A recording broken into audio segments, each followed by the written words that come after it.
تاریخ میں حضرت فاطمہ رضی اللہ تعالی عنہا اور حضرت علی رضی اللہ تعالی عنہ کے نکاح کی دو تین روایات ملتی ہیں، جن میں سے ایک روایت تو یہ ہے کہ انصار کی ایک جماعت نے حضرت علی رضی اللہ تعالی عنہ کو حضرت فاطمہ رضی اللہ تعالی عنہا کے لیے پیغام بھیجنے کی ترغیب دی۔ حضرت علی رضی اللہ تعالی عنہ حضور صلی اللہ علیہ وآلہ وسلم کی خدمت میں حاضر ہوئے اور حرف مدح زبان پر لائے۔ حضور صلی اللہ علیہ وآلہ وسلم نے فوراً فرمایا اہلاً و مرحبا، اور پھر خاموش ہو گئے۔ انصار کی جماعت جو باہر منتظر تھے، حضرت علی رضی اللہ تعالیٰ عنہ نے انہیں حضور صلی اللہ علیہ وآلہ وسلم کا جواب سنایا تو انہوں نے حضرت علی رضی اللہ تعالیٰ عنہ کو مبارکباد دی کہ حضور صلی اللہ علیہ وآلہ وسلم نے آپ رضی اللہ تعالیٰ عنہ کا پیغام منظور فرما لیا۔ تیسری روایت یہ ہے کہ حضرت علی رضی اللہ تعالیٰ عنہ کی ایک آزاد کردہ لونڈی نے ایک دن ان سے پوچھا، کیا فاطمہ رضی اللہ تعالیٰ عنہ کا پیغام حضور صلی اللہ علیہ وآلہ وسلم کو کسی نے نہیں بھیجا؟ حضرت علی رضی اللہ تعالیٰ عنہ نے جواب دیا، مجھے معلوم نہیں۔ اس نے کہا، آپ رضی اللہ تعالیٰ عنہ کیوں پیغام نہیں بھیجتے؟ حضرت علی المرتضیٰ رضی اللہ تعالیٰ عنہ نے فرمایا، میرے پاس کیا چیز ہے کہ میں عقد کروں؟ اس نیک بخت نے مجبور کر کے جناب علی المرتضیٰ رضی اللہ تعالیٰ عنہ کو حضور صلی اللہ علیہ وآلہ وسلم کی خدمت میں بھیجا۔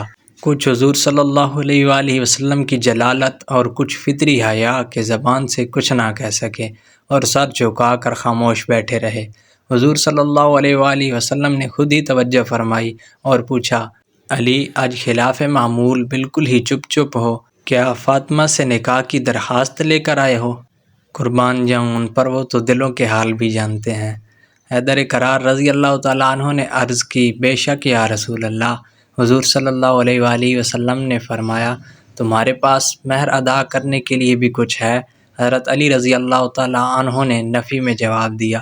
پھر حضور صلی اللہ علیہ وآلہ وسلم نے فرمایا، میں نے تمہیں جو ذرہ دی تھی وہی مہر میں دے دو۔ جناب علی رضی اللہ تعالیٰ عنہ نے ارشاد نبوی صلی اللہ علیہ وآلہ وسلم کے آگے سر تسلیم خر کر دیا۔ اس کے بعد حضرت علی رضی اللہ تعالیٰ عنہ ذرہ فروخت کرنے کے لیے بازار کی طرف روانہ ہوئے۔ حضرت عثمان ذو النورین رضی اللہ تعالیٰ عنہ نے آپ رضی اللہ تعالیٰ عنہ سے 480 درہم پر خرید فرمائی، بعض روایات میں 500 درہم بھی آتا ہے، اور پھر حضرت عثمان رضی اللہ تعالیٰ عنہ نے انہیں بطور ہدیہ وہ ذرہ واپس کر دی۔ ذرہ کی قیمت فروخت علی المرتضیٰ رضی اللہ تعالیٰ عنہ نے حضور صلی اللہ علیہ وآلہ وسلم کی خدمت میں حاضر کی۔ حضور صلی اللہ علیہ وآلہ وسلم نے فرمایا، 2/3 خوشبو وغیرہ پر صرف کرو اور 1/3 سامان شادی اور دیگر اشیاء خانہ داری پر خرچ کرو۔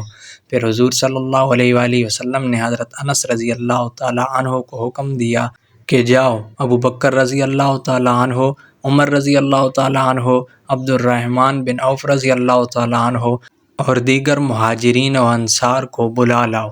جب سب دربار رسالت صلی اللہ علیہ وآلہ وسلم میں جمع ہو گئے تو حضور صلی اللہ علیہ وآلہ وسلم منبر پر تشریف لے گئے اور فرمایا، اے گروہ مہاجرین و انصار، ابھی جبرائیل علیہ السلام میرے پاس یہ اطلاع لے کر تشریف لائے تھے کہ اللہ تعالیٰ نے بیت المحمود میں فاطمہ بنت محمد کا نکاح اپنے بندہ خاص علی رضی اللہ تعالیٰ عنہ ابن طالب سے کر دیا، اور مجھے حکم ہوا کہ عقد نکاح کی تجدید کر کے گواہان کے روبرو ایجاب و قبول کراؤں۔ پھر حضور صلی اللہ علیہ وآلہ وسلم نے خطبہ نکاح پڑھایا اور علی المرتضیٰ سے مبتسم ہو کر فرمایا، میں نے 400 مشکال مہر کے عوض فاطمہ رضی اللہ تعالیٰ عنہ کو تیرے نکاح میں دے دیا، کیا تجھے منظور ہے؟ حضرت علی رضی اللہ تعالیٰ عنہ نے فرمایا، بصر و چشم۔ پھر حضور صلی اللہ علیہ وآلہ وسلم نے دعا فرمائی، یعنی خدا تم دونوں پر برکت نازل کرے اور تم سے پاک اولاد پیدا ہو۔ پھر سب نے دعائے خیر و برکت مانگی اور حضور صلی اللہ علیہ وآلہ وسلم نے چھہارے تقسیم فرمائے۔ نکاح سے فراغت کے بعد حضور صلی اللہ علیہ وآلہ وسلم نے خواہش ظاہر کی کہ ولیمہ بھی ہونا چاہیے۔ حضرت سعد رضی اللہ تعالیٰ عنہ نے اس مقصد کے لیے ایک بھیڑ ہدیۃً نذر کی اور کچھ انصار نے بھی اس کام میں ہاتھ بٹایا۔ حضرت علی رضی اللہ تعالیٰ عنہ نے مہر سے جو رقم بچی ہوئی تھی اس سے کچھ اشیاء خرید فرمائیں۔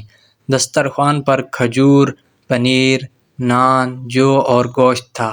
حضرت اسماء رضی اللہ تعالی عنہا سے روایت ہے کہ یہ ان ایام کا بہترین ولیمہ تھا۔